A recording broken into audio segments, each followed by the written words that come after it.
Well, we've got another project with another, oddly enough, Chrysler minivan. Today, the driver's side front window regulator has failed. Driving down the road, heard a little bit of noise, hit the window up button, and the glass fell down into the door. So, not a very difficult job to fix. I do have to get my new regulator, which I got at my local auto parts store. I'm not going to plug them because they don't pay me or anything, but pretty reasonable regulator and motor assembly. I only need the regulator. But anyway, first step towards doing this, I suppose I should tell you what tools you're going to need first. You're going to need a door panel trim popper. I guess you don't really. You can do it with a standard if you don't care about your paint. You need a Torx T30, a couple of standard screwdrivers, and a Phillips. Step one for us is going to be removing this little switch pod here. Just get your panel removal tool underneath the edge of it and start working your way bottom to top. I'm going to use both hands just because I don't want to crack it. After that, Phillips here, Phillips in there. Take those out, and I'll show you how to disconnect all the stuff back here.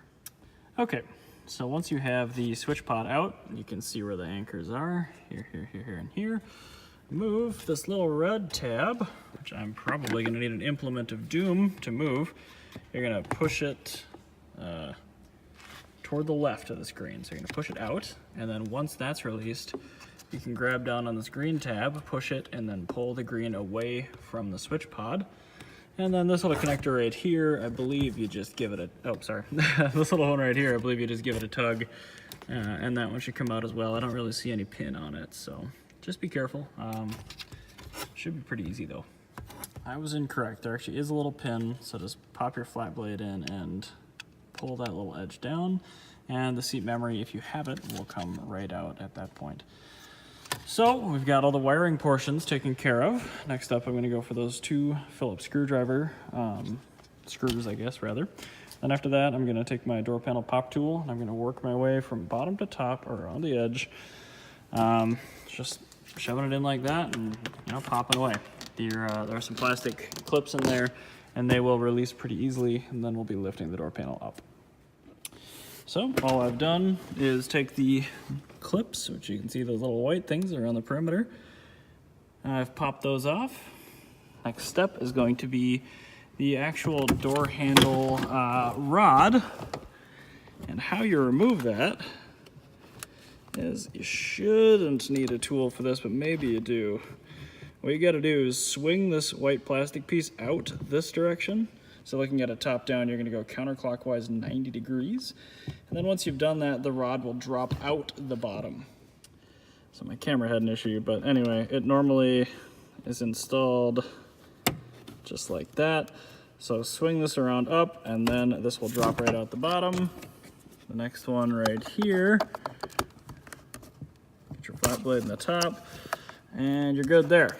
After that, just feed your wire for your already disconnected things back through, and the dome light. Same kind of thing, just get your flat blade to release the little plastic tines, and out she comes. Just set your door panel somewhere safe. And we're gonna take off the vapor barrier. The backing of this is some just schmoo, so be careful and slowly take that off. I was wrong. Before the vapor barrier, there's going to be 4 Phillips screws on the edges of your speaker. You're going to want to take those out, pop your speaker out of the adhesive, and disconnect it. Disconnecting it is pretty straightforward, but again, you've got one of these red tabs you're going to have to move up, and then you'll have the little black tab behind it that you push in, and then you can pull the entire connector off. And with the vapor barrier off, my issue becomes painfully obvious. It looks like this actually might have already been replaced once before. A little bit hard to tell, but anyway, I can see my glass, which is of course now free floating. Kind of ridiculous. So actually what I'm going to do is put this all the way up, and I'm going to tape the glass in a upward position. Maybe not all the way up, but I'll get pretty close. Actually, about halfway up. Looks like I'm gonna need to get out some clips. So this should be pretty much perfect right here. But after that, I'm gonna take my Torx T30 and start zipping that regulator off. one little electrical plug, pretty easy to undo. Just pinch and pull. See, I'm gonna tape this window up real quick. These were buried in rubber, definitely like a one-time use thing, so I just spun them out because I'm planning to either replace them with a nut and a bolt, otherwise the new regulator came with some other hardware. But right now, it's fine to just leave it dangling. Next step for us is going to be loosen that, loosen that, loosen that, loosen that, and then this is a 2006. I gather some of the earlier ones are a little different, but I'm going to take your flat blade and hopefully not lose wherever that went. Uh-oh. Oh, there it is. Perfect. So you're just going to unclip your glass from the actual regulator. And you do that up front here too.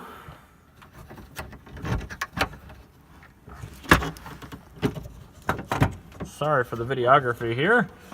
It's really, really tough to pry and film at the same time. But once you've done that, your glass should be separated from the regulator itself. And you can retape your glass all the way up. And with the loosened hardware, you can actually lift both the rear and the upper rails up from the regulator, and they'll simply lift out of the slots. And you can start wiggling them out of the two pockets in the door. Luckily, they look like they're the right shape and size for this. So a few steps certainly, but nothing too terrible. So that kind of sucked. There's the old regulator. The cable's actually okay, but it fell off of the tracks, so to speak, the little wheels and stuff like that. So there's the replacement.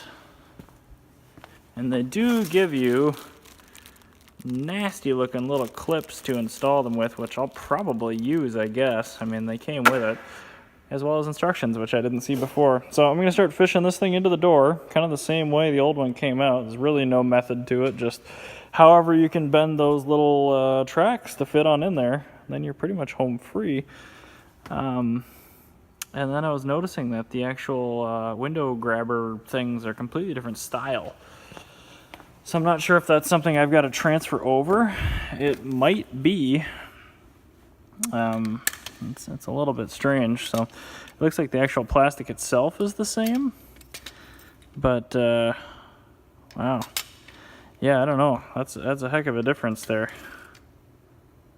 A little disconcerting. Maybe I'll drop the glass down on the door real quick and take a look at how all that attaches to the glass, because it's possible I've got to use these little 10 mil driven glass clamps.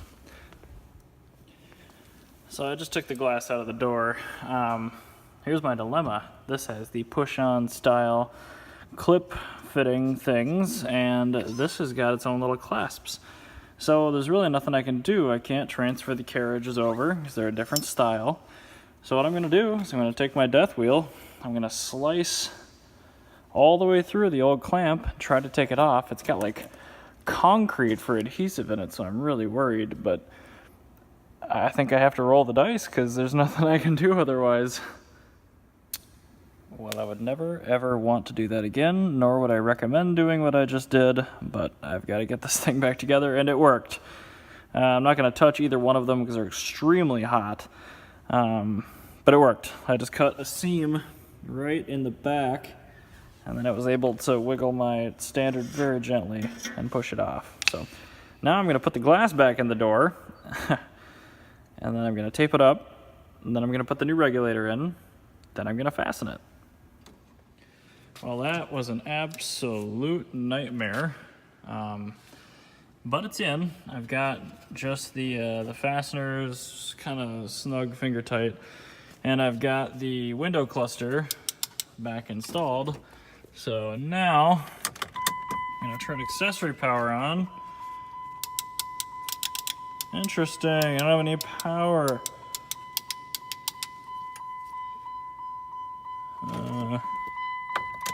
Try position 2.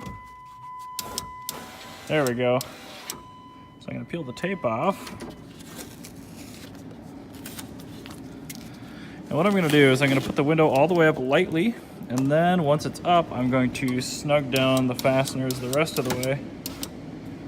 All right, so now I'm going to go through and tighten all 4 Torx right where they are, and then I'm going to fasten this a little bit later. So step 1 is going to be tighten all 4 of the Torx, then let the window back down a little bit just to relieve the stress on the springs on the regulator, and then we'll fasten the actual gearbox and motor to the door.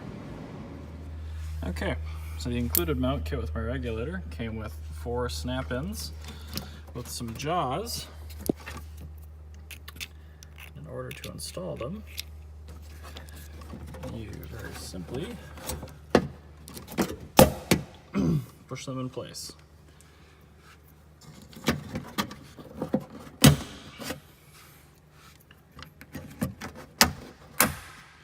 And there you have it, secured. What a nightmare. I'm glad that's done. The thing works absolutely perfectly. So now, just put your vapor barrier back on, make special care to get these wires out where they're supposed to go. Obviously take this back off if you've been testing. And then your door pull and your lock. But other than that, installation's the reverse of removal. There are a couple of broken door panel clips on my car. I'm actually going to take those out with my trim popper and try to put them back into the door panel. Some of them aren't savable, some of them are, but that's the gist of it. Hopefully you already had an aftermarket regulator in yours. That would probably make this job a lot easier. But if you're going from the factory style to the aftermarket style, that all worked. So your mileage may vary. Certainly use this to make your own decisions. I certainly don't accept any liability if you cut and break stuff, but hopefully that helped. Thanks for watching.